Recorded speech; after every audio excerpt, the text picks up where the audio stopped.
Hello दोस्तों, welcome two billion education. My self Ashutosh. आज हम नया टॉपिक चालू करने वाले हैं, origin and evolution of life. देखो दोस्तों, हम पहले अभी इसमें चालू करने वाले हैं कि ओरिजिन कैसे हुआ लाइफ का। ठीक है।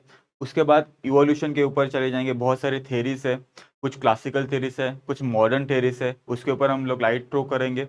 और बाद में कुछ एंड में हम थोड़ा सा ब्रीफ बात करेंगे ह्यूमन इवोल्यूशन के ऊपर।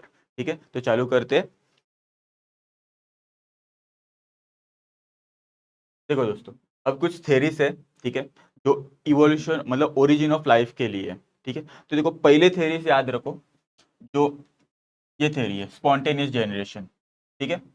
अभी स्पॉन्टेनियस जनरेशन का मतलब क्या होता है, इन्होंने बोला कि लाइफ, ठीक है, लाइफ कोई नॉन लिविंग थिंग से डिराइव हुई है। मतलब कोई सड़ा हुआ मांस रहेगा, ठीक है, मीट का पार्टिकल या सड़ा हुआ कचरा या कुछ, तो आप देखते हैं कि कुछ उस पे वॉर्म्स आते हैं। ठीक है, मैगट्स आते हैं, बाद में फ्लाइज आते हैं। तो कुछ लोगों को लगा कि उस टाइम का कि हाँ, कुछ अबायोजेनेसिस मतलब कोई तो एक कचरे या कोई तो नॉन लिविंग थिंग से लाइफ डिराइव हुई है। ठीक है, पर इसको खारिज कर दिया क्योंकि हमें पता नहीं चला कि ये सच में हो रहा है कि नहीं। ठीक है, क्योंकि साइंटिस्ट कंफ्यूज थे कि सच में हो रहा है कि नहीं, क्योंकि एक दो साइंटिस्ट थे, रेडी, दूसरा लुइस पास्चर। इन दोनों ने बताया कि नहीं बाबा, ऐसा नहीं होता। स्पॉन्टेनियस जनरेशन कोई नॉन लिविंग थिंग से नहीं होता, ये लिविंग थिंग से ही होता है। इसे रेडी ने एक्सपेरिमेंट किया। एक बीकर है, उसके ऊपर पार्चमेंट पेपर लगाया या कभी कॉटन कॉटन क्लॉथ से भी ढक लिया और अंदर मांस का टुकड़ा रख दिया। ठीक है, और एक था बीकर, उसमें मांस का टुकड़ा ऐसे ही रख दिया ओपन। तो पता चला कि इस साइड में फ्लाइस आ गए, एग ले किया, और यहाँ पे वॉर्म्स मतलब मैगट्स चालू हो गए। ठीक है, मैगट्स पैदा हो गए इसमें, एग वगैरह। पर इसमें क्या हुआ, फ्लाइज अंदर नहीं जा पाए, ऊपर ऊपर ही थे। तो मैगट्स ने क्या, फ्लाइज ने क्या, ऊपर ही अंडे ले किए इस पार्चमेंट पेपर के, और ऊपर ही अंडे हुए और ऊपर ही मैगट्स हुए। तो पता चला कि नहीं, ये जो अबायोजेनेसिस, इसको अबायोजेनेसिस बोलते हैं, ये थ्योरी फ्लॉड है। ठीक है। और एक थ्योरी थी माइथोलॉजिकल थ्योरी, उसमें बहुत बोला कि लाइफ कोई गॉड ने प्रोड्यूस की है। फॉर एग्जाम्पल अपने हिंदू सबसे में बोलते हैं कि ब्रह्मा ने एक पूरा वर्ल्ड वगैरह क्रिएट किया है और लाइफ वगैरह क्रिएट की है। या फिर क्रिश्चियनिटी में बोलते हैं कि पहले एडम्स था, उसके बाद ईव आ गई, फिर ऐसे लाइफ चलती गई, ऐसे फिर ओरिजिन ऑफ लाइफ हुई। तो ये था, और उसके भी कोई एविडेंस नहीं, तो उसको भी नहीं मानते। और एक थ्योरी थी कॉस्मोजेनेसिस। ठीक है, बायोजेनेसिस मैं बताता हूँ, पहले कॉस्मोजेनेसिस। ओके, तो ये क्या बोल रहे हैं कि अर्थ के ऊपर पहले लाइफ नहीं थी, पर एक्सटर्नल एक्स्ट्रा टेरिस्ट्रियल लाइफ आ गई बाय मीन्स ऑफ एस्टेरॉयड। कोई एस्टेरॉयड आ गया, मीटरॉयड आ गया, इसके अंदर छोटे छोटे अगर स्पोर्स रहेंगे स्पेस से आए हुए, उस स्पोर्स को बोलते हैं कॉस्मोजोआ।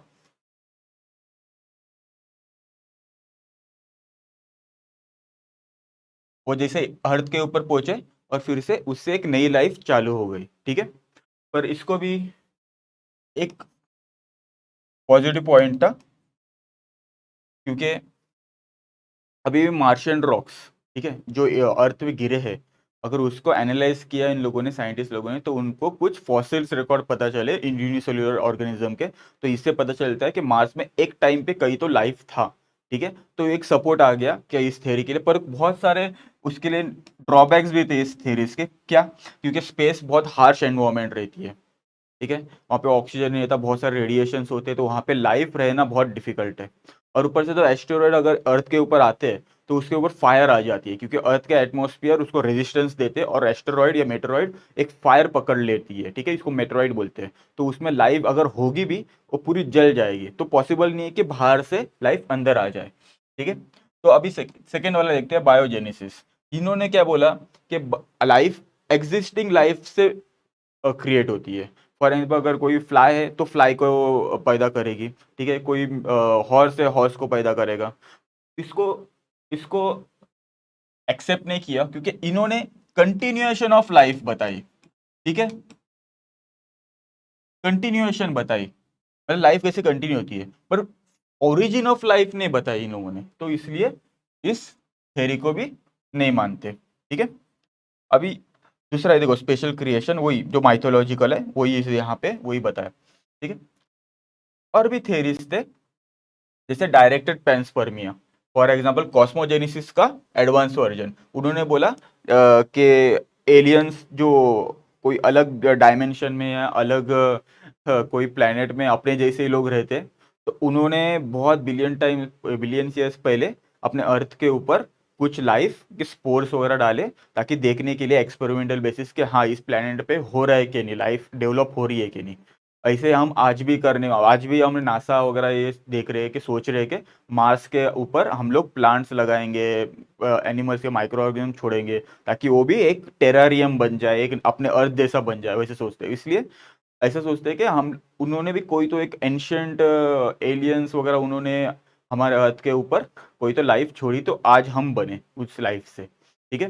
पर ये सारी थेरीज बहुत क्या बोलते हैं, एक्सेप्टेबल नहीं है, क्योंकि एकदम हार्ड प्रूफ नहीं है उसके लिए, कि उसको प्रूव करके एविडेंस नहीं है कि हाँ ये एकदम सही है।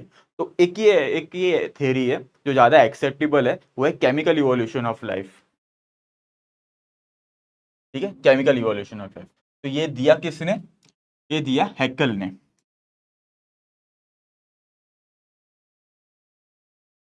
ठीक है। और इसको सपोर्ट किसने किया, ओपैरिन और हेल्डन ने।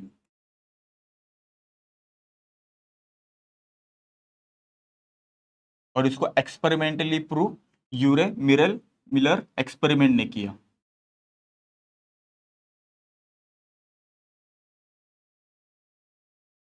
देखो दोस्तों, अभी origin of chemical evolution of कुछ इसके स्टेप्स है, वो जान लेते हैं। पहला है origin of earth and primitive atmosphere. देखो दोस्तों, हमें एक बिग बैंग थ्योरी पता है। पहले एक सिंगुलरिटी था, ठीक है, इतना सा मास था, इतना सा एक पार्टिकल था, उसमें पूरे यूनिवर्स का मास समाया हुआ था, बहुत हैवीएस्ट और बहुत डेंस और बहुत हॉट, ठीक है। वो ज्यादा देर नहीं रहा क्योंकि अनस्टेबल था। और जैसे वो बिग बैंग हो गया, बिग बैंग थ्योरी से ब्लास्ट हो गया, तो बहुत सारा मैटर वगैरह स्प्रेड हो गया, ठीक है। पर स्पेस में क्वालिटी है कि वो जैसे स्प्रेड हुआ, वो सराउंड मतलब रोटेट करता है या रिवॉल्व करता है अराउंड इमेजिनरी एक्सिस, वो रोटेट होते रहा। और कुछ जो नेबुलर क्लाउड थे डस्ट के, वो कॉन्सेंट्रेट होने लगे, ठीक है। और कॉन्सेंट्रेट होने लगे, तो वैसे ये कॉन्सेंट्रेटेड एक कोर बन गया, ठीक है, कोर बन गया। कैसे कोर बनेगा, जो हैवियर एलिमेंट्स रहेंगे जैसे निकल, आयरन, ये कोर में एकदम आएंगे, ठीक है। और एक मजबूत सॉलिडिफाइड कोर बनेगा। फिर उससे भी कुछ लाइटर एलिमेंट्स रहेंगे, सिलिका मैग्नीशियम वगैरह, उसके ऊपर आएंगे, फिर मेंटल बनेगा। फिर धीरे धीरे क्रस्ट बनेगा, ठीक है। और एकदम लाइटर एलिमेंट्स रहेंगे जैसे कार्बन रहेगा, हाइड्रोजन रहेगा, नाइट्रोजन रहेगा, वो क्या बनेंगे, एटमॉस्फेयर बनेंगे। तो देखा, हम लोगों ने ओरिजिन ऑफ अर्थ मिली, कोर और मेंटल वगैरह अर्थ बनी, और प्रिमिटिव एटमॉस्फेयर भी बन गया, ठीक है। देखो पहले तो अर्थ बहुत हॉट था, और धीरे धीरे कूलिंग वगैरह चालू हो जाएगा, ओके। ओके, अभी formation of ammonia, water vapours and methane. देखो, स्टार्टिंग में बताया कि एटमॉस्फेयर में क्या था, कार्बन, ऑक्सीजन, नाइट्रोजन, ठीक है, ये सारे थे। पर उसमें सबसे रिएक्टिव था हाइड्रोजन। तो हाइड्रोजन ने कार्बन, ऑक्सीजन, नाइट्रोजन इन लोगों के साथ रिएक्ट करने के, ठीक है, क्या बनाया, मीथेन, वाटर वेपर, ठीक है, वाटर था पर इन वेपर फॉर्म था, गैशियस फॉर्म था, और अमोनिया बनाया, ठीक है। और हाइड्रोजन मॉलिक्यूल भी बनाया था, हाइड्रोजन मॉलिक्यूल भी बनाया था। ये बना कि क्या बना, ऑर्गेनिक और सॉरी इनऑर्गेनिक कंपाउंड्स बने, ठीक है। अभी थर्ड स्टेप क्या हुआ, जो सिंपल ऑर्गेनिक मॉलिक्यूल्स थे वो बने। इसमें क्या होगा, जो भी मोनोमर्स, जो बायोमोलिक्यूल्स हमारे पास रहे, जैसे मोनोमर, जैसे हम बताए monosaccharide, which is monomer of carbohydrate, monosaccharide बने, कुछ मिलके अमाइनो एसिड बने, कुछ मिलके अपना फॉस्फोरिक एसिड बने, फॉस्फोरिक एसिड, बाद में जो पेंटो शुगर तो है ही, मोनोसेक्राइड ही है वो भी एक टाइप का। बाद में nitrogen base purine and pyrimidines, ठीक है। और बहुत सारे ऐसे कंपाउंड में फैटी एसिड और ग्लिसरॉल, अभी ये सारे जो सिंपल ऑर्गेनिक मॉलिक्यूल्स है, ठीक है, वो क्या होगा उनका, देखो, ओके, देखो अभी ये जो सिंपल मॉलिक्यूल है वो एक साथ के कंबाइन करेंगे और बनाएंगे क्या, एक कॉम्प्लेक्स ऑर्गेनिक मॉलिक्यूल्स, ठीक है। जैसे मोनोसेकेराइड सब तो एक साथ मिलके क्या करेंगे, कोई कार्बोहाइड्रेट बन जाएगा, अमीनो एसिड मिलके क्या बनेंगे, प्रोटीन्स बन जाएंगे, या पॉलीपेप्टाइड्स पहले बनेंगे मिलके प्रोटीन्स वगैरह, प्रोटीन ये सब बनेंगे, और फॉस्फोरिक से नाइट्रोजन बेसिस, और कोई भी पेंटोस शुगर मिलके क्या बनेंगे, आरएनए, डीएनए, ये सारी चीजें बनेंगे, ओके। पर दोस्तों इस साइड पे रुको एक मिनट, अभी ये कहाँ पे बन रहा है, आपको स्टार्टिंग में बताया था कि अमोनिया वाटर वेपर्स और मीथेन, ठीक है। अब ये क्या था, वाटर वेपर, उस टाइम क्या था, बहुत ज्यादा हीट थी, तो वाटर वेपर जो था वो था गैस स्टेट। पर इस जो भी कॉम्बिनेशन हो रहा है, ये सब एलिमेंट्स बन रहे, ये सब कंपाउंड्स बन रहे, तो उसके लिए कुछ मीडियम चाहिए, तो चाहिए तो एक्वस मीडियम। तो जैसे जो हॉट अर्थ था वो धीरे धीरे कूल डाउन होने लगा, तो कूल डाउन के टाइम कंडेंसेशन हुआ, किसका, वाटर मॉलिक्यूल का। और जैसे कंडेंसेशन हुआ तो बहुत जोर से बारिश गिरी, जब बारिश गिरी तो लाइटनिंग भी था उस टाइम, वॉल्केनिज्म भी था। और देखो यहाँ पे कहीं भी मैंने ऑक्सीजन नहीं लिखा है, ऑक्सीजन नहीं था, it is divide of oxygen, तो उसको रिड्यूसिंग क्लाइमेट बोलते हैं। और ओजोन भी नहीं था, हमें उस अर्थ को बचाने से, किससे, कॉस्मिक रेस, यूवी रेस, ये सब चीजें थे। तो ये जो कंडीशन था वो एकदम हार्श था, ठीक है, एकदम हार्श। तो उस हार्श कंडीशन में, ठीक है, ये जो वाटर मॉलिक्यूल है ये कंडेंस होके क्या बने, कुछ पानी बना, और एक पुराने एक प्रिमिटिव ओशंस तैयार हुए, ठीक है। और इस ओशन में ये सब मॉलिक्यूल्स एक दूसरे के साथ कंबाइन करके, ठीक है, एक सिंपल ऑर्गेनिक मॉलिक्यूल और बाद में कॉम्प्लेक्स मॉलिक्यूल्स बने, ठीक है, बताता हूँ। और और ये सारे मॉलिक्यूल्स जो ओशन के अंदर मिक्स होने के बाद, ठीक है, जो बना, उसको प्रिमिटिव सूप भी बोलते हैं, इस डायग्राम से दिखाई दे रहा है, प्राइमोडल सूप या फिर प्रिमिटिव सूप, या प्रिमिटिव ब्रॉथ भी बोलते हैं उसको, ठीक है। तो इसमें सब रिएक्शन चालू होने लगे। ये खाली डायग्राम है बताने के लिए कि वाटर वेपर था, ठीक है, तो इससे क्या हुआ, बारिश हुई, वो सब चीज़ें, बाद में यहाँ पे वॉल्केनिक इरप्शन था, वो हो रहा था, तो उसमें कार्बन डाइऑक्साइड भी निकला, फिर H2S गैस भी निकला था, ठीक है, ये सब चीज़ें इस डायग्राम से आपको बताने के, ओके। अभी कॉम्प्लेक्स ऑर्गेनिक मॉलिक्यूल बने, ठीक है। अभी फिफ्थ है कि फॉर्मेशन ऑफ न्यूक्लिक एसिड। अभी देखो न्यूक्लिक एसिड क्या रहेगा, डीएनए और आरएनए। तो दोस्तों पहले एक्चुअली आरएनए बना, कैसे, कोई नाइट्रोजन बेसिस, ठीक है, प्यूरिमिडिन और प्यूरिन्स, प्यूरिन्स, उसमें यूरासिल नहीं, उस सॉरी यूरासिल, यूरासिल और थाइमिन, एडेनाइन, साइटोसिन मिलके क्या, और कोई भी एक पेंटो शुगर, पेंटो शुगर डीऑक्सी नहीं, राइबोस पेंटो शुगर और फॉस्फेरिक एसिड मिलके आरएनए बने, और डीएनए के लिए डीऑक्सी राइबोस शुगर, बाद में नाइट्रोजन बेसिस में यूरासिल के बजाय थाइमिन, बाकी सभी मिलके क्या बनेंगे, डीएनए बनेंगे, फॉस्फोरिक एसिड मिलके बना न्यूक्लिक एसिड। अभी न्यूक्लिक एसिड का क्या था, ये सेल्फ रेप्लिकेटिंग थे, ये सेल्फ रेप्लिकेटिंग जो प्रॉपर्टी थी वो मैच कर सकती थी हमारे लिविंग सेल से, ओके, बैक्टीरिया से। तो हम बोल सकते हैं कि this is the milestone in creating living organisms, ठीक है, न्यूक्लियस एसिड बने, ओके। अभी फॉर्मेशन ऑफ प्रोटोबायोन। अभी देखो ये स्टेप जरा बहुत इंपॉर्टेंट हो रहा, क्यों, उस समय क्या था, पानी था, प्राइमोडल सूप, ठीक है, इसमें ऑर्गेनिक मॉलिक्यूल थे। अभी क्या होगा, कोजर्वेशन होगा। कोजर्वेशन मतलब एक छोटा सा एक बबल तैयार हुआ, उसमें क्या हुआ, बहुत सारे मॉलिक्यूल्स थे, ये जो कार्बोहाइड्रेट, प्रोटीन, आरएनए वगैरह ये सब आ गए अंदर, ठीक है, और बहुत सारा पानी बाहर जाने लगा, और एक दूसरे के साथ रिएक्ट करके, ठीक है, एक दो रिएक्ट करके दो टाइप्स ऑफ सेल्स, हाइपोथेसिस है ये एक्चुअली, कोई बोलता है एक कोजर्वेट बना, ये बोलता है ओपेरिन, पेरिन बोलता है, और कोई बोलता है कि प्रोटीनॉइड या फिर माइक्रो बॉडीज बने। ये दो कॉन्सेप्ट बताए, और ये बोला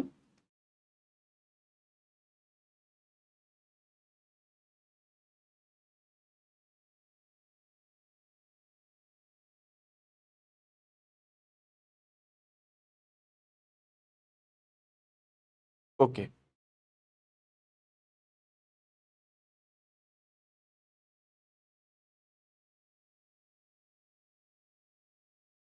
ठीक है, ओके, यहाँ पे कोजरवेट बने और एक क्या बने, माइक्रो बॉडीज। अभी कोजरवेट में कैसा था, एक बॉडी बनी, ठीक है, एक बबल बना जो एक लिपिड मॉलिक्यूल्स और इमिसिबल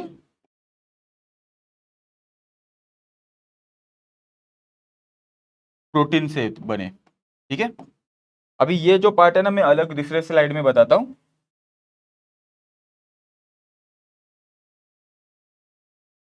और माइक्रो बॉडीज बने। अभी कोजरवेट कैसे थे, कोई भी इमिसिबल प्रोटीन्स या फिर लिपिड्स से बना हुआ था, is surrounded by aqueous medium. ठीक है, और अंदर क्या थे, बहुत सारे बायोमोलिक्यूल्स थे, आरएनए थे, प्रोटीन्स थे, कुछ एंजाइम्स बने हुए थे। ठीक है, अभी इसके क्या प्रॉपर्टी थे, बहुत सारे मॉलिक्यूल्स अंदर आके इसकी साइज बढ़ जाती थी, और बढ़ने के बाद ये होता था थर्मोडायनेमिकली अनस्टेबल। जैसे अनस्टेबल बन जाता था, ये ब्रेक होता था तो डॉटर सेल्स में या डॉटर कोजरवेट्स में। तो ये बोलते हैं कि हाँ, ये प्रॉपर्टी एक लिविंग सेल्स की है, क्योंकि ये भी बडिंग है, बडिंग दिखा रहा है या फिर बाइनरी फिजन दिखा रहा है। ठीक है, और ये हुआ माइक्रोबॉडीज। माइक्रोबॉडीज में उल्टा बताया, ये बोला एक छोटी सी बॉडीज तैयार हो गई, ठीक है, सिमिलर टू सेल्स, और ये सेल हो गई थी मिसिबल या फिर सोलिबल प्रोटीन से। ठीक है,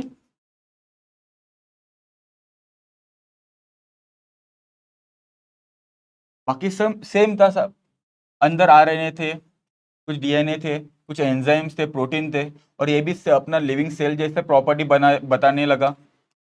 कैसे, ये भी कैसे बताने लगा, क्योंकि ये अगर थोड़ा सा स्टेबल था इससे, कोजरवेट से, पर ये बाइनरी फ्यूजन से या बडिंग से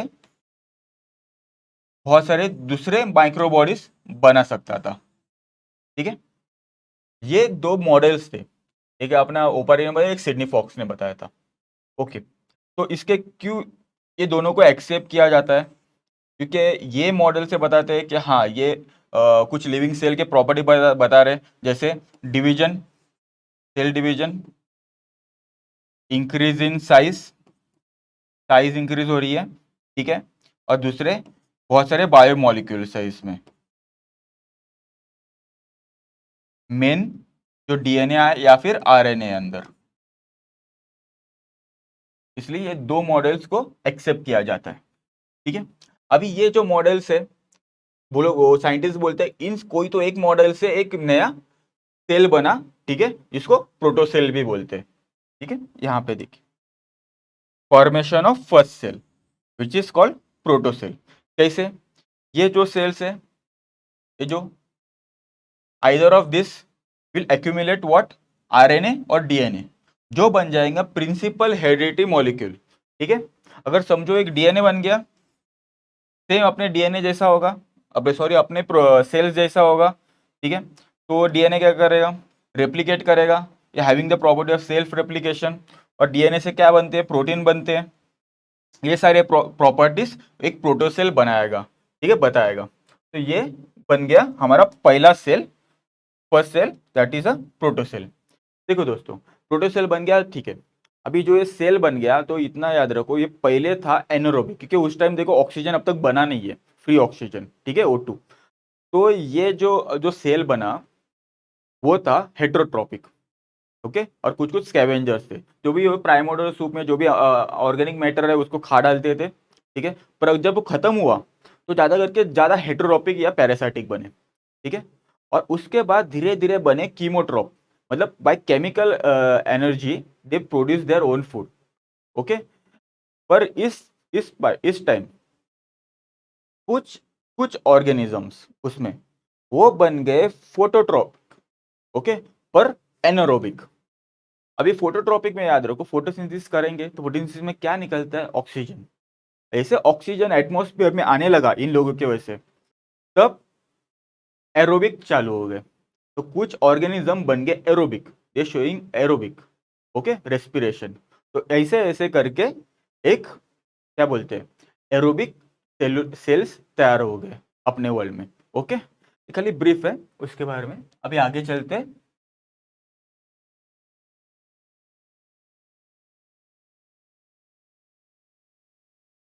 ओके, अभी जो केमिकल इवोल्यूशन में बताया आपको, भाई स्टार्टिंग में बताया था एक म्यूरे म्यूरे एक्सपेरिमेंट थी, जिन्होंने वो जो क्लाइमेट था, प्राइमोडल क्लाइमेट, जो एकदम हार्श क्लाइमेट है, जो कभी हो नहीं सकता इस वर्ल्ड में फिर से, जो ठीक है, वो एक्सपेरिमेंटल बेसिस में उन्होंने तैयार करके बताया। क्या किया, ठीक है, एक फ्लास्क है, एपरेटस है, इसमें पानी है, एक बॉईल कर रहे हैं, तो this is mimicking what, primitive ocean, जो एकदम हॉट था, ठीक है, और विथ रेडिएशंस वगैरह वो एटमो क्या बोलते हैं, इवापोरेट होके ऊपर जा रहा है, ठीक है। अभी ये जो इलेक्ट्रोड्स है, ये कार्बन आर्क बना रहे हैं इतना हाई वोल्टेज से, ठीक है। तो ये मिमिक क्या कर रहे हैं, ये मिमिक कर रही है लाइटनिंग,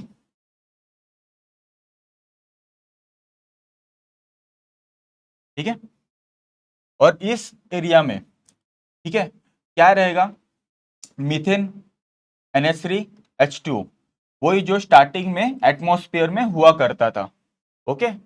और क्या आया इसमें, वाटर वेपर, क्योंकि यहाँ पे बॉईल करके वाटर वेपर वहां पे चला गया।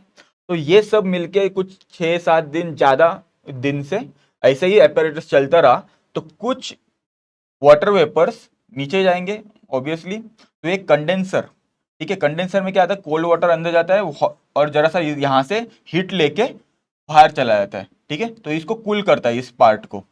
तो ये जो वाटर वेपर है वो क्या करेंगे, कंडेंस होएंगे, और ये किसको मिमिक करता है, क्लाउड को।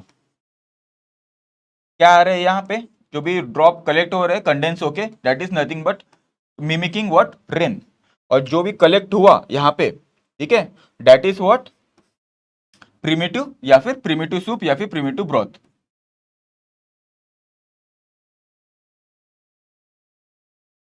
ठीक है।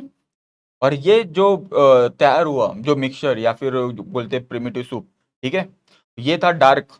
इसको फिर उन्होंने टेस्ट किया, ठीक है, ऑर्गेनिक कंपाउंड का टेस्ट किया, तब समझ में आया कि इसमें अमाइनो एसिड है, कुछ कार्बोहाइड्रेट है, कुछ फैटी एसिड्स है।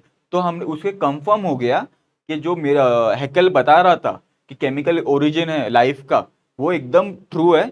क्यों, क्योंकि इसमें अमाइनो एसिड, और अमाइनो एसिड क्या है, बिल्डिंग ब्लॉक्स ऑफ प्रोटीन, जो हम सब बने हैं ज्यादा करके प्रोटीन से बने हुए आफ्टर वाटर, ठीक है। तो ये प्रूव हो गया कि केमिकल ओरिजिन ऑफ लाइफ एकदम ट्रू है, ओके। ये एक्सपेरिमेंट, और दोस्तों ये एक्सपेरिमेंट बहुत इंपॉर्टेंट है, आप करके रखिए, ये शायद से आ जाएगा, ओके। चलो आगे चलते हैं।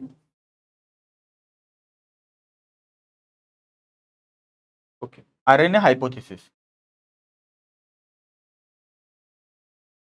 देखो दोस्तों, आरएनए हाइपोथेसिस क्या बताता है,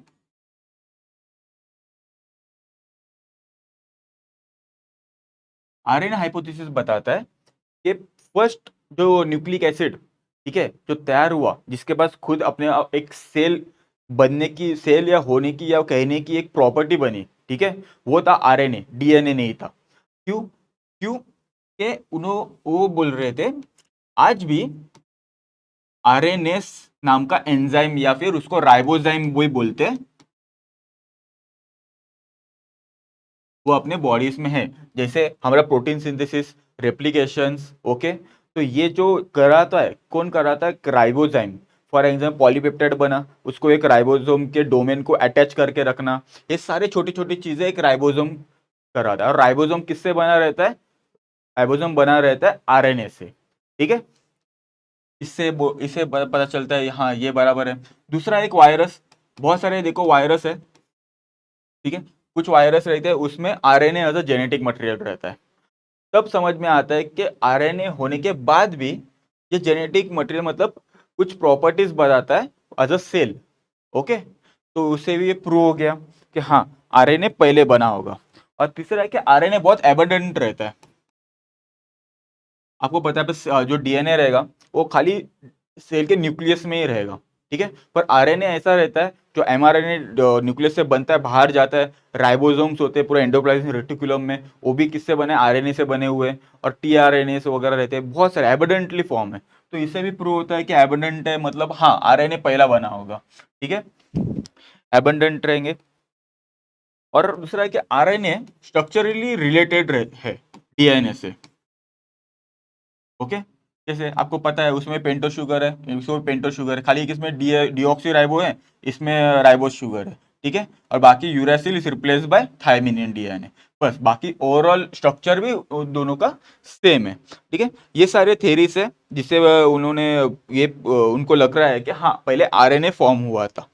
ओके, ठीक है। तो उन्होंने कैसे हाइपोथेसिस दी, देखो, पहले जो प्रिमिटिव सूप था, ठीक है, उसमें क्या थे, पेंटो शुगर वगैरह ये सब मॉलिक्यूल्स थे, ठीक है, नाइट्रोजन बेसिस। तो ये जो उन पेंटो शुगर और नाइट्रोजन बेसिस और फॉस्फोरिक एसिड मिलके पहले बना आरएनए, ठीक है। ये आरएनए बना, उसको एक सेल्फ रेप्लिकेटिंग प्रॉपर्टी है, वो सेल्फ रेप्लिकेट कर सकता था, ठीक है, कुछ वो प्रोटीन भी बना सकता था, ठीक है। और इससे इससे प्रोटीन बना सकता था, तो एंजाइम भी एक टाइप का प्रोटीन भी है, तो कुछ एंजाइम भी बना सकता था। तो दोस्तों आज भी जो एक वाइब्रोइड या फिर कोई वायरस रहता है उसमें भी आरएनए होता है, ठीक है। तो सेम वही प्रॉपर्टी ये बता रहा था, आरएनए खुद एंजाइम, खुद लिविंग ऑर्गेनिज्म, खुद प्रोटीन बना रहा है, सब कुछ बता रहा है, ठीक है। पर बाद में क्या हुआ, एक मेम्ब्रेन फॉर्म हुआ, जैसे मैं आपको बता कोजरवेट या फिर माइक्रोबॉडीज, जैसे उसके अंदर गया, ठीक है, कुछ बाकी के जो न्यूक्लियोटाइड्स है वो एक साथ बने, ठीक है, कंबाइन हुए, फिर पहला बना डीएनए। तभी जो आरएनए है उसकी प्रॉपर्टी थोड़ी चेंज हो गई। कैसे, आरएनए पहले बनाता था प्रोटीन्स, ओके, खुद रेप्लिकेट करता, खुद चीफ जेनेटिक और एलिमेंट बन गया था, तो उसका जगह किसने दिया, डीएनए ने लिया। और आरएनए का क्या काम हो गया फिर से, खाली सिंपल राइबोसोम बनना, टीआरएनए बनना, एमआरएनए बनना, डीएनए से जेनेटिक मटेरियल लेके जाना, ठीक है, राइबोसोम तक, और प्रोटीन बनाना, ये सब चीजें वो करने लगा। तो ऐसे ऐसे इवोल्यूशन हुआ डीएनए का, मतलब आरएनए से डीएनए, तो इसको बोलते हैं आरएनए हाइपोथेसिस। ओके, चलो,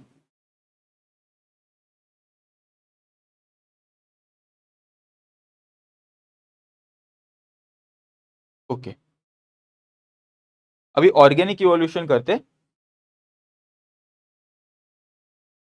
ऑर्गेनिक इवोल्यूशन, देखो, इवोल्यूशन का मतलब है एक ही डायरेक्शन में, ठीक है, सिंपल ऑर्गेनिज्म से एक एडवांस ऑर्गेनिज्म बनना, ठीक है, जो इरिवर्सिबल है, फिर से रिटर्न नहीं हो सकता। ओके, तो उसके लिए बहुत सारे साइंटिस्ट लोगों ने थेरीज दिए थे। आपके बुक में कुछ लमार्क के बारे में बताया है, मैं ओरली बताता हूँ, उसके बारे में ज्यादा बुक में नहीं लिखा है। क्या हुआ था, लमार्क ने भी कुछ अपना थ्योरी बताया था ऑफ इवोल्यूशन। उन्होंने क्या बताया था, कुछ एनिमल्स है, ठीक है, in living in environment, when the environment changes, okay, environment changes, demand also different. Okay, अगर एनिमल उस एनवायरमेंट चेंज हो रहा है तो एनवायरमेंट का जो डिमांड है, ठीक है, वो भी चेंज होगा। तो उस हिसाब से वो जो एनिमल्स है वो कुछ ऑर्गन्स का यूज ज्यादा करेंगे और कुछ ऑर्गन्स का यूज बहुत कम करेंगे, ठीक है।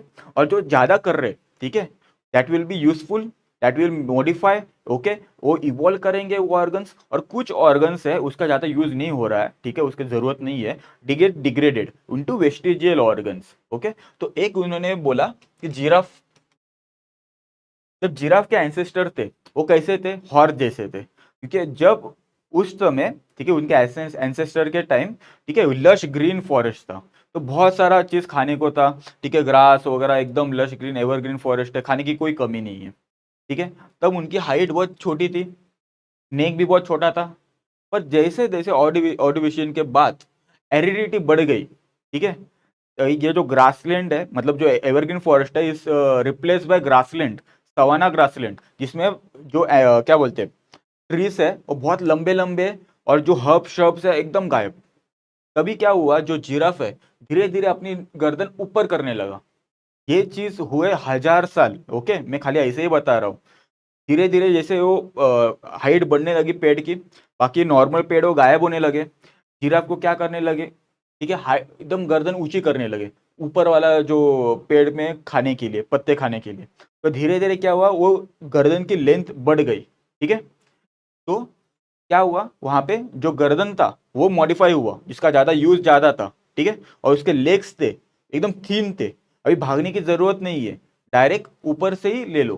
ठीक है, तो लेग्स थे वो डिसयूज हो गए, एकदम थीन हो गए, तो उनका ज्यादा काम नहीं है, दैट इज डिसयूज। और जो गर्दन है that is useful, gate modified into longer one. ये प्रूव क्यों हो रहा है, क्योंकि सर्वाइकल वर्टिब्रे जिराफ के जितने पहले एंसेस्टर में थे उतने ही है, खाली फर्क इतना है कि उनका लेंथ बढ़ गया। ठीक है, that is a one evidence for Lamarck. ठीक है, ऐसे बहुत सारे एविडेंस है, जैसे स्नेक के भी एंसेस्टर थे, उनको पेयर हुआ करते थे। ठीक है, पर स्नेक क्या करता था, अपने प्रेडेटर से बचने के लिए ना रेंग के चला जाता था। ठीक है, नीचे से कहीं दिखे ना। तो धीरे धीरे क्या हुआ, उसके जो हाथ पैर है उनका यूज होना बहुत कम होने लगा। ठीक है, तो धीरे धीरे देखो उसके पैर वगैरह एकदम छोटे हो गए, बाद में गायब हो गए। ये एविडेंस अभी भी मिलता है पाइथन और बोआ के स्केलेटन में, उनका जो वर्टिब्रे है, ठीक है, गर्डल है, पेल्विक गर्डल आज भी मिलता है उसमें। तो इससे पता चल जाता है जो भी उनको यूज नहीं था ऐसे पैर और गर्डल का, वो एकदम वेस्टिजियल हो गए और गायब हो गए। पर लेमार्क को अगेंस्ट एक साइंटिस्ट था, ऑगस्ट वाइसमैन।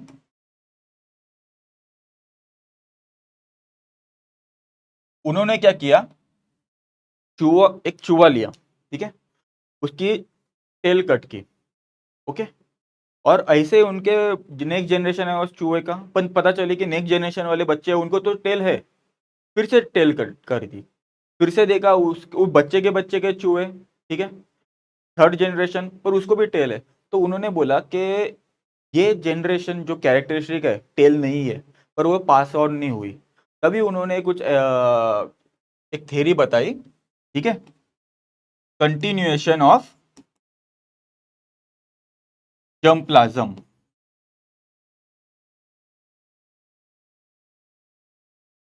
इसका मतलब क्या, उन्हें बोला, लमक ने बताया खाली जो फिनोटिपिक मत फॉर एग्जाम्पल सोमेटिक सेल्स में जो वेरिएशन था वो नहीं पास होता, जो जर्माइनल एपिथेलियम या जर्माइनल सेल्स में जो वेरिएशन आया वो पास होगा।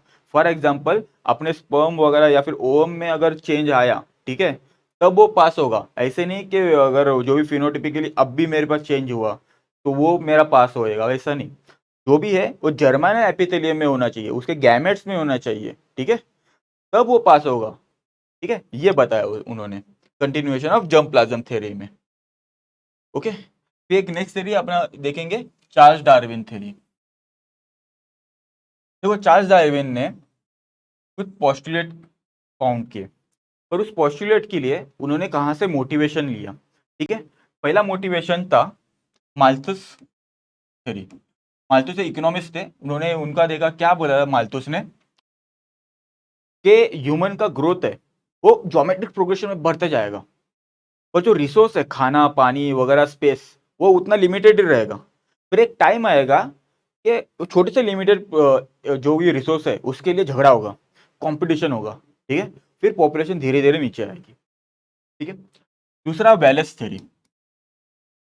वेलेस एक्चुअली डार्विन से भी पहले इस थ्योरी पे काम कर रहे थे, तो उन्होंने कुछ पोस्टुलेट फाउंड किए। वो एक पोस्टुलेट था, उन्होंने बोला कि नेचर नेचर जैसे उसके पास पावर रहती है, कौन इंडिविजुअल आगे जाएगा सर्वाइव करेगा कौन नहीं, ठीक है, उसके ऊपर तो इंडिविजुअल का रेस्पॉन्सिबिलिटी है कि चेंजिंग नेचर के हिसाब से वो चेंज हो या फिर वो एलिमिनेट हो जाएगा। एक्चुअली वॉलेस ने दिया था। ठीक है, ये उससे लिया। दूसरा उनका एक टूर था, उन्होंने गैलोपेगोस आइलैंड में चले गए थे। गैलोपेगोस आइलैंड साउथ अमेरिका से थोड़ा सा दूर है, ठीक है, इन पैसिफिक ओशन। तो वहां पे देखा कुछ साउथ अमेरिका में के अंदर जो फिंचेस है, फिंचेस में तो चिड़िया छोटी रहती है, उसके जो साउथ अमेरिका मेनलैंड में जो फिंचेस है और गैलापागोस आइलैंड बहुत सारा आर्चिपेलागो है, आर्चिपेलागो मतलब बहुत सारे छोटे छोटे आइलैंड्स है, ठीक है, साउथ अमेरिका, वो हर आइलैंड में अलग अलग फिंचेस है, अलग अलग उनके कैरेक्टरिस्टिक है, किसका बीक बड़ा, किसका बीक छोटा, किसका बीक लंबा, ठीक है, पर सब के सब फिंचेस है। तो ये क्यों हुआ रहेगा, ठीक है, ये ऐसा क्यों हुआ रहेगा, ये एक स्पीसीज से अलग अलग स्पीसीज क्यों आए रहेंगे। तो उन्होंने सोचा कि हाँ कुछ अलग अलग एनवायरमेंट है, उस एनवायरमेंट से मैच करने के लिए फिंचेस ने एडप्ट किया, अलग अलग मॉडिफिकेशन किए ताकि वो सर्वाइव कर पाए, ठीक है, गैलापागोस आइलैंड। ओके, और एक जियोलॉजिस्ट थे, उनका अ, उनका नाम मैं एक बार देख लेता हूँ, हाँ, सी हाइल। सी हाइल ने क्या बताया था, जो जियोलॉजिकल प्रोसेस पहले थे और अब है और हमेशा रहेंगे, जैसे वॉल्केनिज्म, अर्थक्वेक, दो प्लेट का एक आपस में टकरा के फोल माउंटेन बना, ये सारे चीजें जो पहले भी थे अभी भी थे और वैसे हमेशा रहेंगे। ये सारे पोस्टुलेट से उनको एक क्या बोलते मोटिवेशन मिला और खुद की एक थ्योरी बनाई, ठीक है। तो उन्होंने थ्योरीज में कुछ पोस्टुलेट बताए, थ्योरी का नाम था नेचुरल सिलेक्शन, ठीक है। तो फर्स्ट पोस्टुलेट था कि ओवर पॉपुलेशन। देखो, उन्होंने बताया हर ऑर्गेनिज्म का एक टेंडेंसी होता है कि बहुत सारे बच्चे पैदा करो, ठीक है, बहुत सारे बच्चे, जैसे फिश क्योंकि थाउजेंड्स ऑफ एग्स ले करती है, ठीक है, मॉलस्क जैसे स्नेल्स वगैरह ये थाउजेंड्स ऑफ एग्स प्रोड्यूस करती है, ठीक है, ओवर पॉपुलेशन, ठीक है। बाद में बताया कंपटीशन, अभी देखो बहुत सारे अंडे वो हैच होंगे, बहुत सारे इंडिविजुअल निकलेंगे, ठीक है, तो एक दूसरे के साथ कॉम्पीट करने लगेंगे फॉर लिमिटेड रिसोर्स, ठीक है, लिमिटेड रिसोर्स, लिमिटेड स्पेस वगैरह इस सब के लिए। तो इंटर स्पेसिफिक कंपटीशन होगा, अलग अलग स्पीसीज में इंटर स्पेसिफिक, एक ही स्पीसीज के बीच में इंटर स्पेसिफिक, और ऊपर से एनवायरमेंट भी उसमें डाल रहा है अपना, ओके। तो क्या होगा, एनवायरमेंट का क्या आएगा, कुछ डिजास्टर होगा, हार्श एनवायरमेंट होगा, ये सारे चैलेंजेस क्रिएट करेगा एनवायरमेंट, वो सब, ठीक है, कंपटीशन।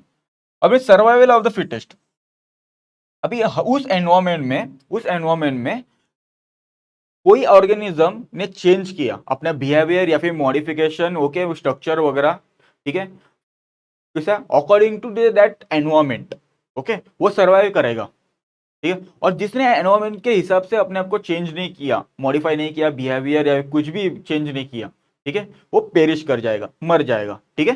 तो जो चेंज नहीं हुए वो चले गए और जो चेंज हुए वो सर्वाइव कर दिए। और ये लास्ट है रिप्रोडक्शन, एक्चुअली इसका नाम है डिफरेंशियल रिप्रोडक्शन, आपके आपके बुक में और एक दिया है कि ऑर्गेनिक वेरिएशन, ठीक है। इसका मतलब क्या हुआ, जो बच गए वो मेट करेंगे अपने प्रोजेनी, अपने जीन से वेरिएशन जो आया है चेंजेस, ठीक है, वो चेंजेस अगले पीढ़ी को देंगे, ठीक है। तो ऐसे करके जो भी वो पॉपुलेशन है, जो भी इंडिविजुअल्स है, उसमें जो नेक्स्ट जनरेशन है उसमें अलग वेरिएशन रहेंगे, है ना, नए वेरिएशन जो बच गए अच्छे है, इफेक्टिव है उस एनवायरमेंट के लिए, वो वेरिएशन सस्टेन करेंगे, और जो पुराने वेरिएशन जो चेंज नहीं वो चले गए, ठीक है, ओके। बाद में क्या होगा, धीरे धीरे उस एरिया में अगर ये इनहेरिट करेंगे अपने कैरेक्टर के वेरिएशन आए हुए, ठीक है, आगे नेक्स्ट जनरेशन, तो नेक्स्ट जनरेशन का जो पॉपुलेशन क्रिएट होगा, ठीक है, तो वो पहले जैसे नहीं रहेंगे, वो एक नई स्पीसीज बन जाएंगी, ठीक है। तो इसको बोलते हैं speciation, creation of new species, okay. ये थे सारे पोस्टुलेट्स चार्ल्स डार्विन के।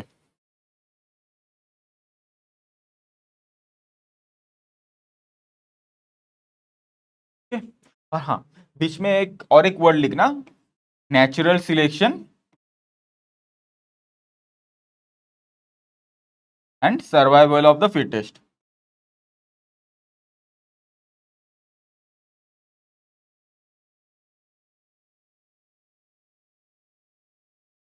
ठीक है है ना, नेचर ने सिलेक्ट किया और जो फिटेस्ट था वो सर्वाइव किया, और बाद में रिप्रोडक्शन के बाद में स्पेशिएशन हो गया, ओके। ओके, अभी एविडेंस ऑफ सपोर्ट, अभी इसको एविडेंस क्या है डार्विन के थ्योरी को, एक डीडीटी एक्सपेरिमेंट पकड़ लो। क्या हुआ, पहले के टाइम मच्छर ज्यादा थे, उसके डीडीटी स्प्रे करते थे, ठीक है। पर उस समय डीडीटी के लिए, ठीक है, अगेंस्ट करने के लिए, ठीक है, उसको रेजिस्ट करने के लिए कुछ मच्छर मॉडिफाई हो गए, ठीक है, एडवांस हो गए। कैसे? उसके जो कवरिंग थी, ठीक है, वो डीडीटी रेजिस्टेंट बन गई। कुछ मच्छर डीडीटी को अपने फैट सेल्स में स्टोर करने लगे, ऐसे करके रेजिस्ट करने लगे, ठीक है। देखो ये मच्छर है, कुछ ये डीडीटी रेजिस्टेंट आ गए, डीडीटी रेजिस्टेंट। जो मच्छर डीडीटी रेजिस्टेंट नहीं, वो मर गए, ठीक है। देखो, फिर बाद में ऐसा हो गया कि जो डीडीटी रेजिस्टेंट नहीं कर रहे थे वो चले गए, और डीडीटी रेजिस्टेंट कर रहे थे, ठीक है, उनकी पॉपुलेशन बढ़ गई, ठीक है। This is also evidence which support Darwin theory. और एक है को इवोल्यूशन। को इवोल्यूशन में दो स्पीसीज एक साथ इवॉल्व हुए। फॉर एग्जाम्पल, अभी समझो फ्लावर है, ठीक है, इसके नीचे नेक्टर रहता है। नेक्टर मतलब स्वीट शुगरी सिरप। तो जो फ्लावरिंग पॉलिनेटर आएगा, ठीक है, बटरफ्लाई या फिर कुछ भी पकड़ो, इंसेक्ट, तो उसकी प्रोबोसिस है, वो नीचे तक जाने चाहिए। तो धीरे धीरे क्या हुआ, ये डीप डीप डीप होने लगा, नेक्टरिस और डीप होने लगी, और वैसे ही इसकी प्रोबोसिस इंसेक्ट की वो भी डीप होने लगी। तो ये भी एक एविडेंस है इस डार्विन थ्योरी को सपोर्ट करने के लिए, ठीक है। और क्या है? हाँ, black and white paper moth, ये एग्जांपल तो बहुत इंपॉर्टेंट है, ये आगे भी आएगा। एविडेंस नंबर 3, ओके, इसको इंडस्ट्रियल मेलानिज्म भी बोलते हैं।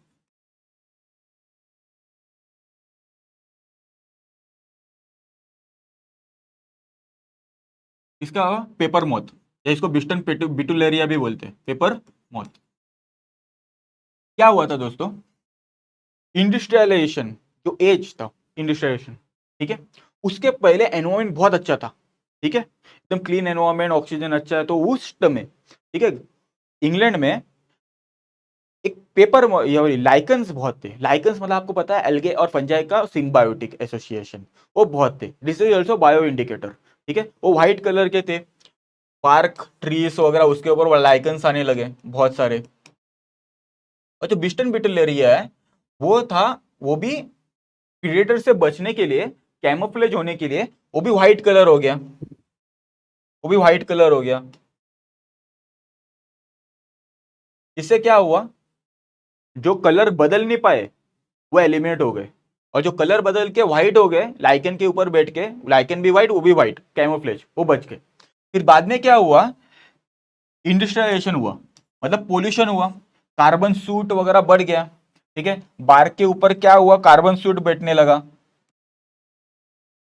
ठीक है, कार्बन सूट बैठने लगा बहुत सारा। तब क्या हुआ, व्हाइट वाले थे, उनका कुछ नहीं चला, वो तो ब्लैक के ऊपर बैठेंगे, फटक से दिखेंगे प्रेडेटर्स को, वो मरने लगे फटक से। पर कुछ जो पेपर बॉथ, उन्होंने अपना कलर चेंज किया ब्लैक में, ठीक है, दे बिकम ब्लैक, और अच्छी तरह कैमोफ्लेज हो गए, ठीक है। ये था इंडस्ट्रियल मिनरलिज्म, ठीक है। जैसे इंडस्ट्रियलाइजेशन हुआ, पेपर मॉथ में भी फर्क आने लगा, ठीक है, और जो चेंज नहीं हो पाए वो पेरिश हो गए, और जो चेंज हो गए वो सर्वाइव किए, ठीक है, ये सब चीजें। वैसे ही इंडस्ट्रियलाइजेशन के बाद जो क्लाइमेट एनवायरमेंट वगैरह कॉन्शियसनेस बढ़ गई, अभी उसमें पोल्यूशन अभी थोड़ा थोड़ा कम हो रहा है, तो फिर से अभी व्हाइट आने लगे, क्योंकि लाइकन्स भी फिर से आने लगे, व्हाइट आने लगे पेपर मॉथ, क्योंकि लाइकन्स भी आने लगे और कार्बन सूट कम होने लगा, ठीक है। ऐसा इंडस्ट्रियल मैनेजमेंट, तो आपने 3 एविडेंस देखे उसमें, ओके। अच्छा ठीक है, अभी एक ड्रॉबैक देखते हैं।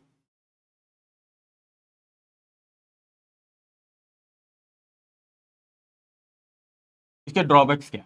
देखो, पहली बात तो जो रीजन बिहाइंड इवोल्यूशन या वेरिएशंस, वो डार्विन ने एक्सप्लेन नहीं किया, क्योंकि उस समय जेनेटिक कॉन्सेप्ट, जेनेटिक रिकॉम्बिनेशन, ठीक है, रिकॉम्बिनेशन, म्यूटेशन, ये सब कॉन्सेप्ट पता नहीं थे, डार्विन को कुछ पता नहीं था। और दूसरा है कि ओवर स्पेशलाइजेशन।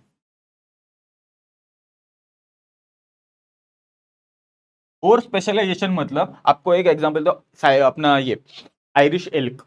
ओके, एक आयरिश एल्क था सीनोजोइक एरा में, शायद सीनोजोइक एरा या फिर होलोसिन में, ठीक है, अर्ली होलोसिन आइस एज के टाइम। उसके बहुत बड़ा हाइट था, ठीक है, बहुत सारे लंबे सिंग, इतने सिंग के वो 3 मीटर्स तक लंबे हो सकते थे, बहुत बड़ा। पर इतना एडवांस होने के बाद, इतना और स्पेशलाइज होने के बाद वो एक्सटिंक्ट हो गए, क्यों वो पता नहीं। जैसे डायनासोर ले लो, डायनासोर एक भी एक रेप्टाइल ही है, पर वो मॉडिफाई थे, इतने बड़े थे, एडवांस थे वगैरह, फिर भी वो एक्सटिंक्ट हो गए, वो क्यों, ठीक है। तो वो डार्विन ने एक्सप्लेन नहीं कर पाया। दूसरा है कि वेस्टिजियल ऑर्गन, जो लमार्क ने अच्छी तरह एक्सप्लेन किया था, वो वेस्टिजियल ऑर्गन के बारे में भी कुछ आइडिया नहीं थी डार्विन को। ये एक उसका ड्रॉबैक हुआ।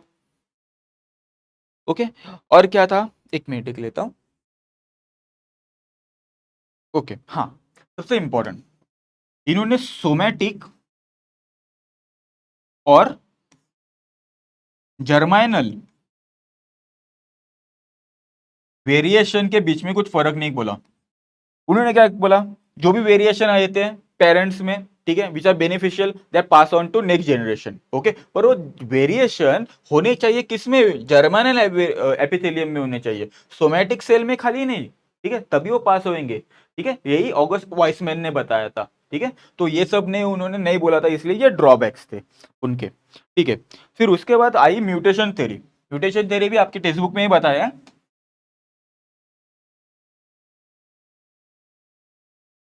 कि किसने भाई, यूगेडुवेरिस।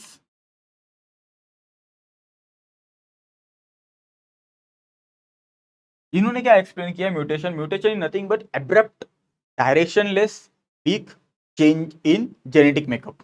ओके, उन्होंने क्या किया, एक प्राइम रोज था, ओके, प्राइम रोज के जो दो प्राइम रोज को मेट किया, जो पेरेंट के प्राइम रोज के जो फूल थे और जो डॉटर्स थे, मतलब या प्रोजेनिस थे, उनके फूल में बहुत फर्क आ गया, ठीक है। तो सडनली हुआ, तो उनको समझ में ये क्यों है, तब उन्होंने कॉन्सेप्ट बताया कि ये हुआ म्यूटेशन से। तो कुछ पोस्टुलेट बताया म्यूटेशन के थ्योरी के। एक पोस्टुलेट बताया, म्यूटेशन डायरेक्शनलेस है, उसको कुछ डायरेक्शन है, कैसे भी हो सकता है, ठीक है, इन जेनेटिक मेकअप, ठीक है। तीसरा बताया कि म्यूटेशन एक बार आया फिर से भी आ सकता है, ठीक है, सेम म्यूटेशन रिपीट भी हो सकता है। और एक पोस्टुलेट बताया कि म्यूटेशन हार्मफुल भी हो सकता है या बेनिफिशियल भी हो सकता है, और हार्मफुल वाले रहेंगे वो एलिमिनेट होंगे, बेनिफिशियल वाले रहेंगे वो वेरिएशन आगे जाएंगे अगले जनरेशन में, ठीक है, ये बताया। ओके, और क्या बताया इन्होंने, एक मिनट देख लेता हूं। हाँ, और जो म्यूटेशन फिर एक्यूमुलेट होंगे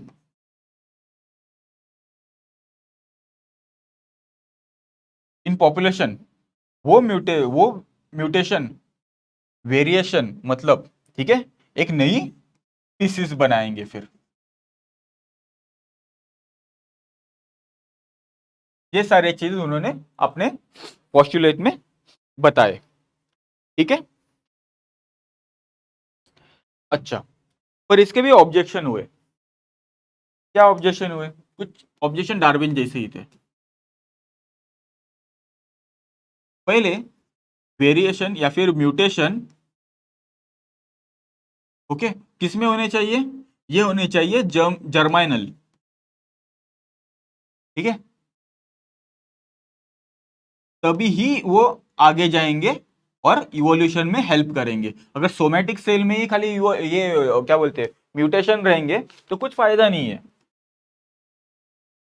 होनी चाहिए गैमेट्स में वैसे ही म्यूटेशन, जैसे हम सोमैटिक है वैसे गैमेट्स में भी होनी चाहिए म्यूटेशन, तब वो मैसेज आगे जाएगा ना जनरेशन। वो बताया नहीं इन्होंने, ठीक है। और दूसरा ड्रॉबैक क्या है, 99% ऑफ म्यूटेशन आर हार्मफुल, पर विगोडोवेरिस कह रहा है कि it is very helpful for evolution, ये पॉसिबल नहीं है। दूसरा, mutation is very slow process, तो ये इवोल्यूशन को हेल्प करना एक थोड़ा सा डिफिकल्ट है, ठीक है। तीसरा क्या है, एक क्रोमोसोमल एबरेशन में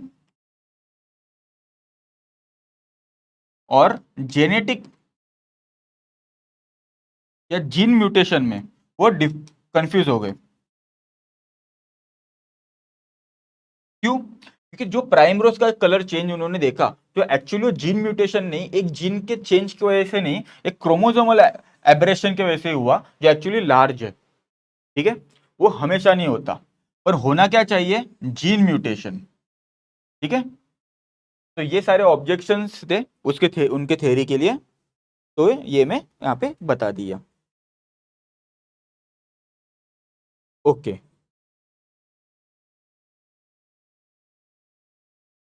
ओके, आगे चलते हैं। अभी modern synthetic theory of evolution में चलते हैं, ठीक है। ठीक है, मॉडर्न सिंथेटिक थ्योरी। देखो, अभी देखे हम लोगों ने जो क्लासिकल थ्योरी थे, ह्यूगो के देखे, लमार्क के देखे और डार्विन के देखे, उस समय जो molecular biology, genetics, reason behind mechanism of variation या फिर रिकॉम्बिनेशन, ये सब पता नहीं था। तो धीरे धीरे पता चलने लगा, जैसे ओपारिन था, एस्टराइड था, फिशर थे, ठीक है, ये हेल्डन था, ये सारे लोगों ने फिर एक्सपेरिमेंट किए, तो इन लोगों की थ्योरी के ऊपर चालू किया कि होता क्यों है, जो भी उनके ड्रॉबैक्स थे उनके ऊपर काम करना चालू किया और पता करने के लिए होता क्यों, मैकेनिज्म क्या है। तब उन्होंने फिर मॉडर्न सिंथेसिस थ्योरी बताई, ठीक है। ठीक है, तो क्या बताया इन्होंने, कुछ मॉडर्न थ्योरीज में बहुत सारे जो कॉन्सेप्ट थे, न्यू कॉन्सेप्ट का यूज किया। कौन से यूज थे, molecular biology, genetics, recombination, mutation, types of mutation, ये सारी चीजें। तीसरा क्या किया, देखो डार्विन ने क्या किया, इंडिविजुअल एज अ यूनिट लिया फॉर स्टडिंग द इवोल्यूशन, पर इन्होंने क्या किया, पॉपुलेशन को एक यूनिट बोला, population is a unit of evolution, okay. तीसरा क्या किया, इन्होंने बताया कि जो वेरिएशन है वो अगर इवोल्यूशन में पार्ट लेना है, अगले पीढ़ी को देना है, तो वेरिएशन होना चाहिए जर्माइनल, जर्माइनल है वेरिएशन,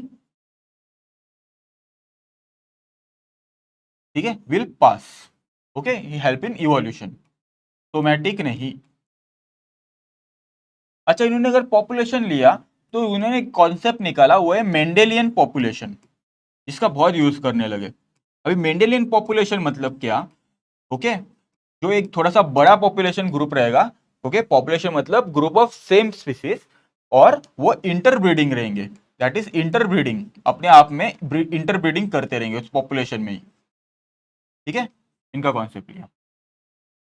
और एक और उन्होंने बताया कि अगर पॉपुलेशन अगर रिले रहे, ठीक है, तो इन्होंने एक नया कॉन्सेप्ट निकाला, एलिल फ्रीक्वेंसी, एलिल फ्रीक्वेंसी या फिर कुछ जीन फ्रीक्वेंसी भी बोलते हैं। इसका मतलब एक कोई पर्टिकुलर जीन्स, ठीक है, उस पॉपुलेशन में कितने हैं, अगर 100 लोग हैं, तो अगर उसमें एक पर्टिकुलर जीन, ठीक है, 20 लोगों में है, मतलब 20/100, ये उसका अगर जीन फ्रीक्वेंसी हो गया, ठीक है, 100 में से 20 लोगों को है वो जीन, जीन फ्रीक्वेंसी एक कॉन्सेप्ट यूज किया।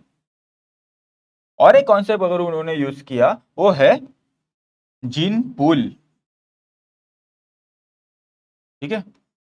जीन पूल में उस पॉपुलेशन में कितने लोग हैं, उनके सारे के सारे कितने जीन्स है, वो सब मिला के एक पुल बन जाएगा, that is gene pool, okay.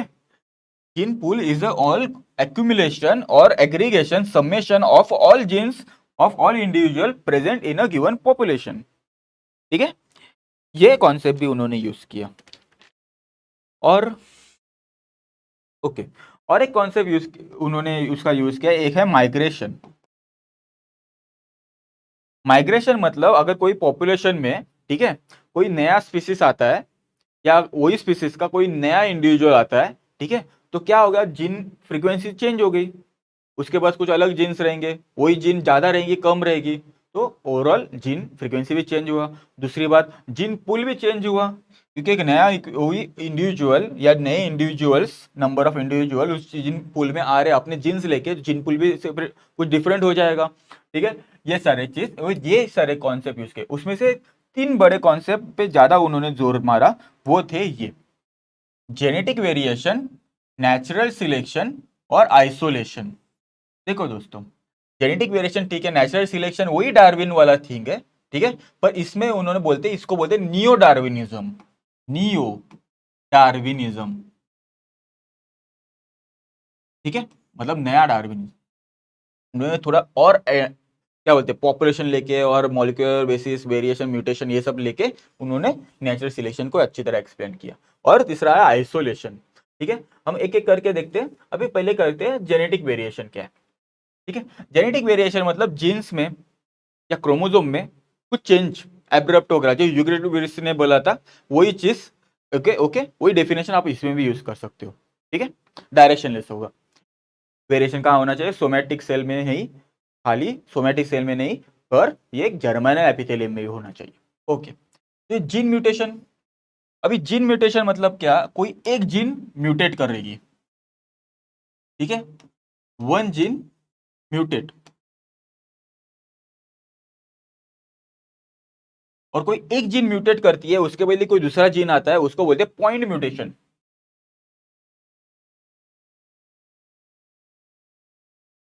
Point mutation, okay, तो ये भी उसको हेल्प करेगी वेरिएशन में।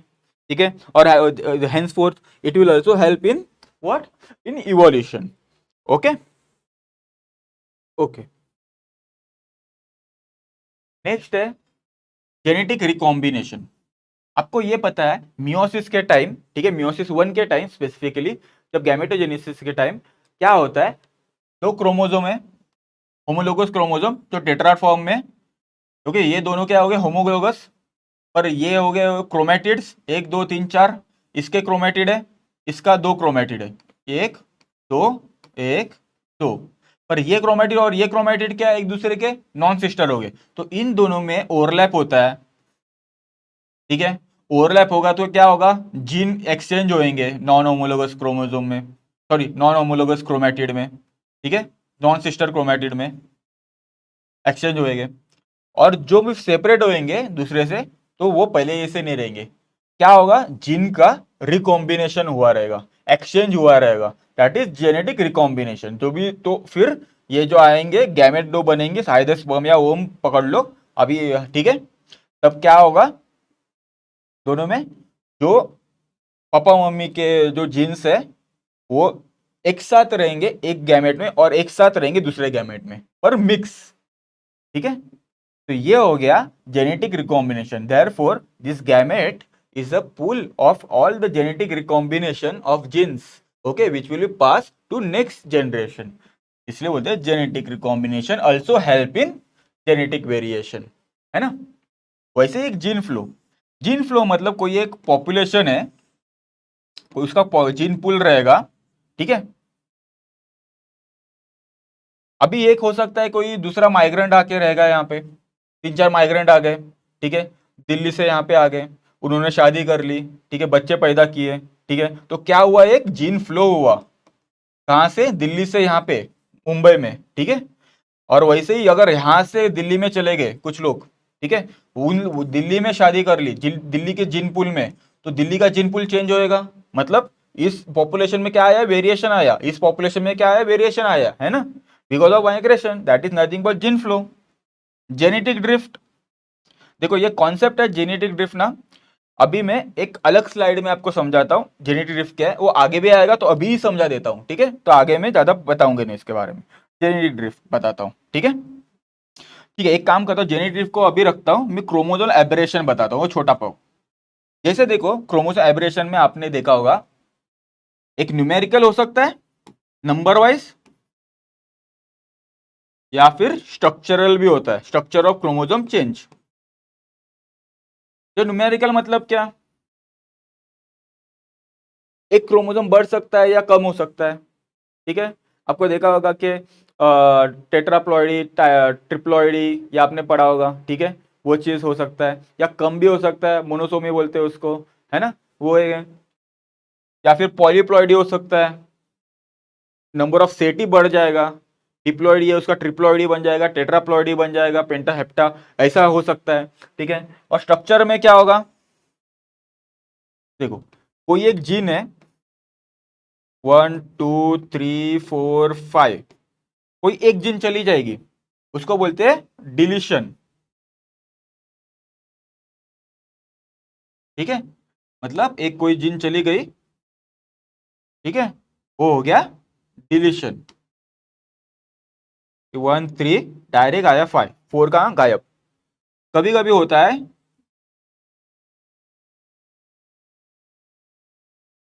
ट्रांसलोकेशन, मतलब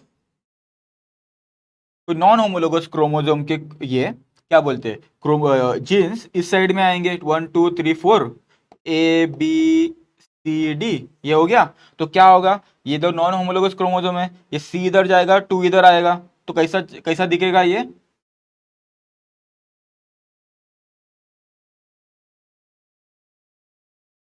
1 C, ठीक है, और यहाँ का आएगा B 2 D, है ना, नॉन होमोलोगस क्रोमोसोम में एक्सचेंज हो गया अपने अपने जीन, इसको बोलते हैं ट्रांसलोकेशन।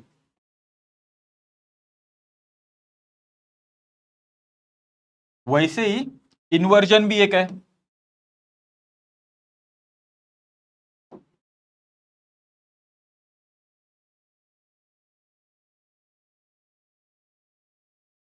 टाइम देखता हूं, ओके,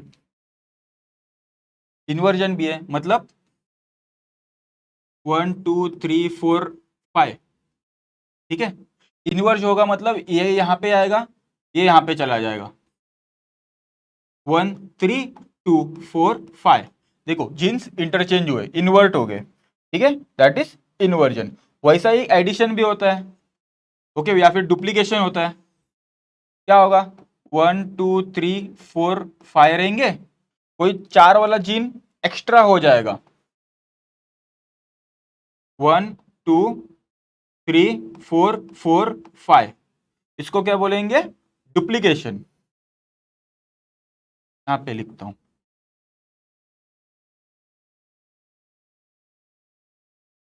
ठीक है, ये है क्रोमोसोमल एबरेशन, तो ये भी अगर होगा तो ये भी आगे पास हो सकता है, ठीक है, मेजोरिटी ये क्रॉप्स में होता है, मतलब प्लांट्स में होता है, प्लांट किंगडम में, ओके, ठीक है, तो मैं कहां पे था, जेनेटिक ड्रिफ्ट, देखो अगला साइड ऐड करता हूं, जेनेटिक ड्रिफ्ट,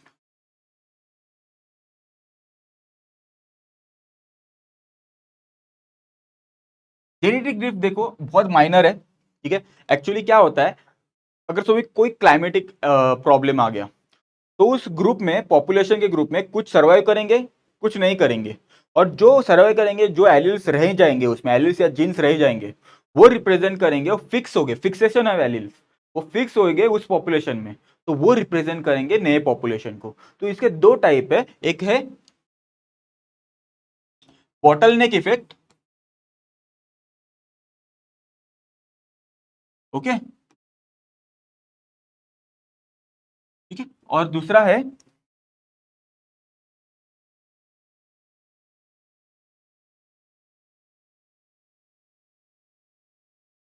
एक मिनट कंफर्म करके बताता हूँ,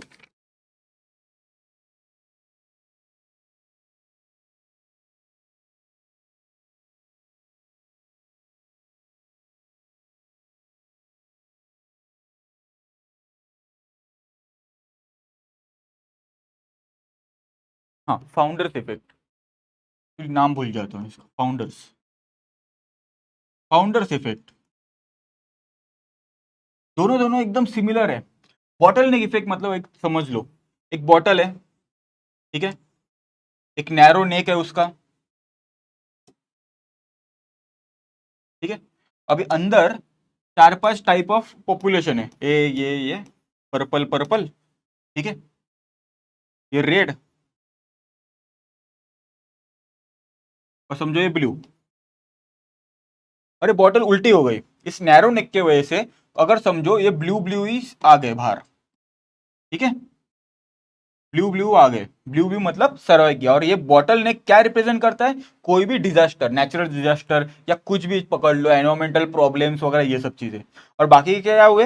रेड पर्पल ये एलिमिनेट हो गए, ठीक है, वो चले गए एलिल्स। तो ये एलिल्स आ गए, तो this allele will interbreed okay in each other and pass their genes to next generation. और ये हुआ नया पॉपुलेशन या इसका जीन पूल क्या होगा?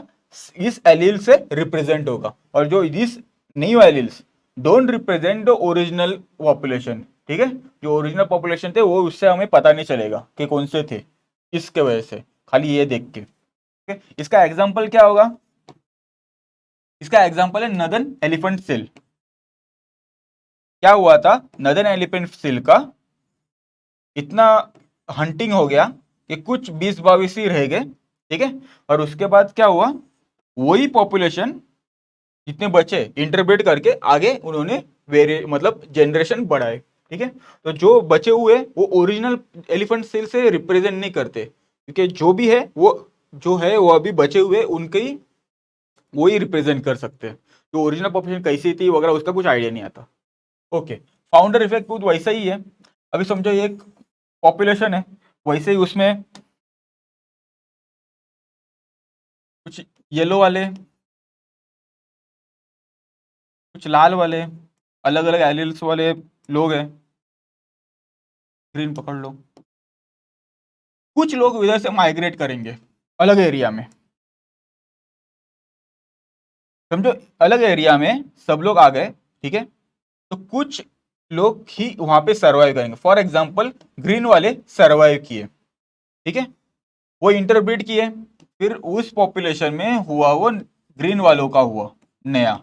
और बाकी के आए हुए रेड वगैरह अगर रहेंगे, ठीक है, वो एलिमिनेट हो गए, ठीक है। और जो नया पॉपुलेशन है, जो नया पॉपुलेशन ग्रुप है, नया जीन पूल है, that will represent that will be final population will be represented by this new genes या न्यू एलिल्स, ओके। इसका एक एग्जांपल है Amish people. Amish people actually आप गूगल करोगे तभी वो पता चलेगा, जर्मनी में रहते, वो एकदम सेक्लूडेड जर्मनी जो पॉपुलेशन उससे दूर रहते, और एक दूसरे अंदर ही अंदर वो इंटरब्रीडिंग करके अपना पॉपुलेशन सस्टेन करते रहते, ठीक है। और इसके वजह से एक नई पॉपुलेशन बनी। पर देखो ये दोस्तों, ये इतना इवोल्यूशन को, वेरिएशन को सपोर्ट करने वाला चीज नहीं है, ठीक है, क्योंकि इसके बहुत सारे क्या बोलते हैं ड्रॉबैक्स है। पहला ड्रॉबैक कि इसके लिए पॉपुलेशन बहुत छोटी होनी चाहिए, ठीक है। तीसरा दूसरा है कि इसमें कोई हाइब्रिडेशन या फिर म्यूटेशन ये सब चीजें नहीं हो सकती, ऐसा एज्यूम करते हैं, ठीक है। और दूसरा देखो इंटरब्रीडिंग की वजह से कुछ लिथल जीन्स ज्यादा ये हो जाएंगी, क्या बोलते हैं, कॉन्सेंट्रेट हो जाएंगी, उसके वजह से बहुत सारे जेनेटिक डिजीज वगैरह आ जाएंगे। जैसे हम इस पीपल में बहुत सारे जेनेटिक डिजीज रहते हैं इंटरब्रीडिंग की वजह से, ठीक है। ये सारी चीजें, तो जेनेटिक ड्रिफ्ट आपको पता चला, दो टाइप्स, ओके ओके। और माइग्रेशन को ज्यादा ये किया, क्या बोलते हैं, इंपॉर्टेंस ज्यादा दिए, ताकि माइग्रेशन बहुत छोटा सा इवोल्यूशनरी इंजिन है, ठीक है, उसका इतना ज्यादा रोल नहीं रहता, रहता है पर इतना नहीं रहता। ओके, तो देखो दोस्तों, हमने ये किया जेनेटिक वेरिएशन। अभी नेचुरल सिलेक्शन करते हैं।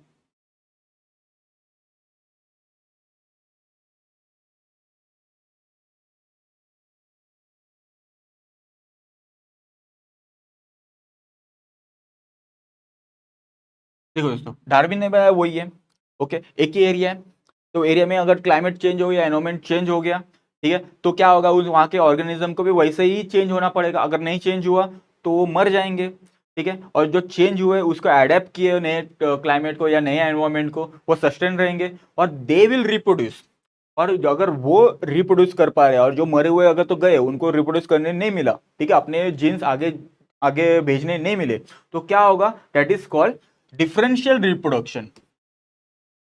डिफरेंशियल रिप्रोडक्शन, ठीक है। और क्या होगा, कोई एलिल, ओके ओके, एलिल या नंबर ऑफ एलिल्स उस पॉपुलेशन में क्या होगा, ज्यादा मिलेंगे, दैट इज एलिल या जीन फिक्सेशन, वो फिक्स हो गए, ठीक है।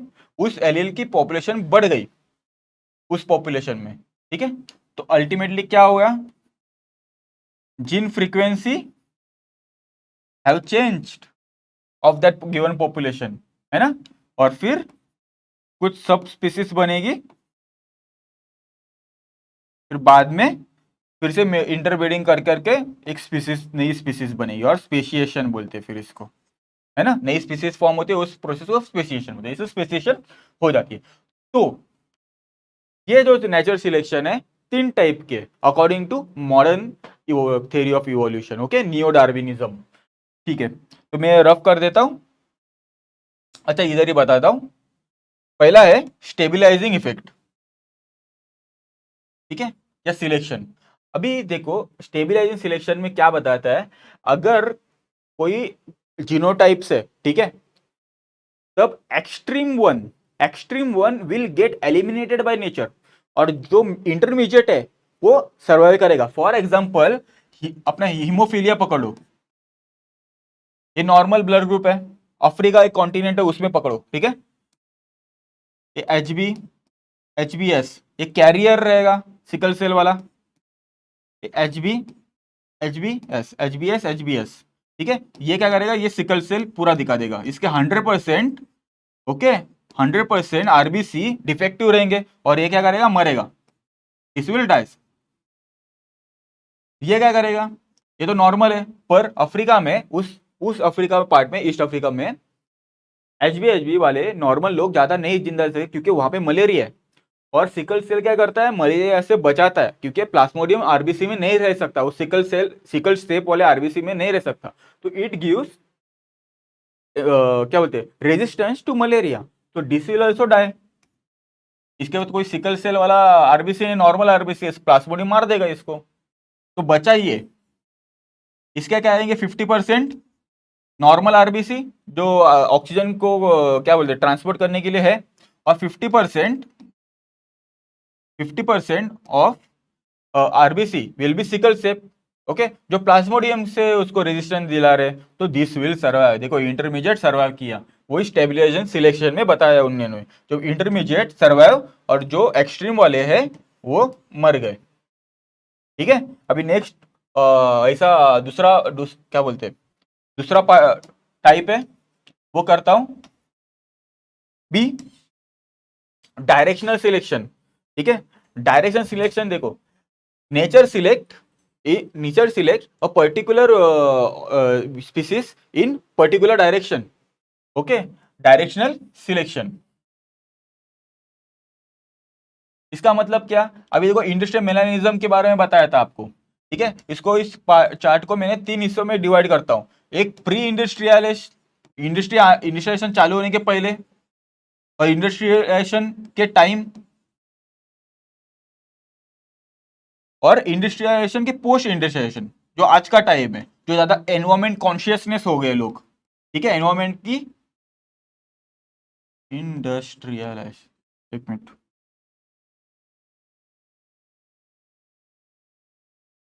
ठीक है, एनवायरमेंट का ज्यादा हम चिंता कर रहे हैं अभी, ठीक है।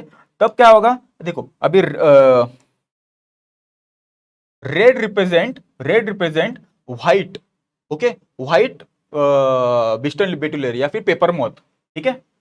मतलब प्री इंडस्ट्रियलाइजेशन के टाइम लाइकन ज्यादा थे, व्हाइट ज्यादा थे, ठीक है, व्हाइटनेस ज्यादा थी पार्क के ऊपर, तो उस समय कैमोफ्लेज किसको मिलेगा, व्हाइट वाले को मिलेगा, ठीक है, तो व्हाइट वाले ज्यादा थे। जैसे इंडस्ट्रियलाइजेशन के टाइम कार्बन सूट बढ़ गया, ठीक है, व्हाइट वाले उसको अपने आप को कैमोफ्लेज नहीं कर पाए और फिर वो मर गए। जैसे पोस्ट इंडस्ट्रियलाइजेशन के टाइम फिर से क्या हुआ, लाइकन्स फिर से आ गए, ठीक है, बार्क के ऊपर व्हाइटनेस आ गई, तो व्हाइट वाले फिर से सर्वाइव किए। उल्टा ब्लैक में होगा, प्री इंडस्ट्रियलाइजेशन में क्या होगा, लाइकन्स थे, व्हाइट थे, ब्लैक वाले सर्वाइव नहीं कर पाए, ठीक है, कम हुआ पॉपुलेशन। इंडस्ट्रियलाइजेशन टाइम क्या हुआ, ब्लैक ब्लैक सूट फिर बार्क के ऊपर डिपॉजिट होने लगा, उसके वजह से ब्लैक वाले को अच्छा कैमोफ्लेज मिला, बढ़ गया पॉपुलेशन।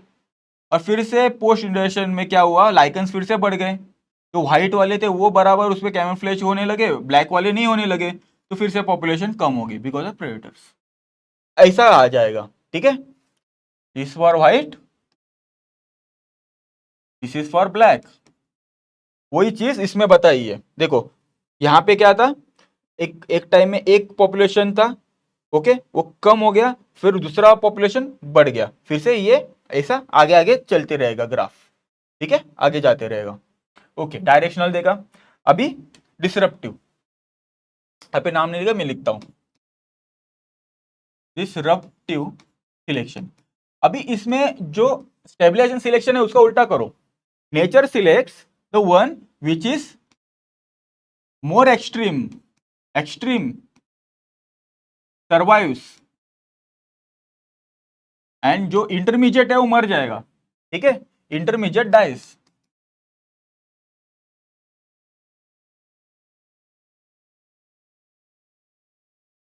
ये अफ्रीकन, एक एग्जांपल है अफ्रीकन नट क्रैकर जो बर्ड है, ठीक है।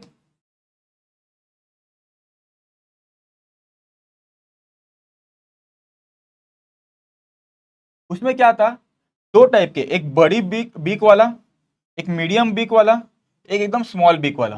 पर अब उस समय अगर बड़े नट्स रहेंगे साइज वाले और छोटे नट्स रहेंगे, बड़े नट्स को ब्रेक करने के लिए सब बड़ा बीक वाला आएगा, वो काम करेगा। छोटे नट्स के लिए छोटे बीक वाला, पर मीडियम नट्स तो नहीं थे वहां पे, ठीक है, तब ये ज्यादा सर्वाइव नहीं कर पाए और ये दोनों, इनकी दोनों की पॉपुलेशन बढ़ गई। वही चीज यहां पे बताया, एक्सट्रीम सर्वाइव्स और जो इंटरमीडिएट है डाइस। ओके, ओके दोस्तों, थोड़ा सा ब्रेक ले लेता हूँ, ठीक है, मैं फिर से आता हूँ 1-2 मिनट में, या दूसरे वीडियो में फिर से कंटिन्यू करता हूँ, ठीक है, मैं जरूर मिलता हूँ। ओके, आप तब तक रिवाइज करिए, आता हूँ। ओके।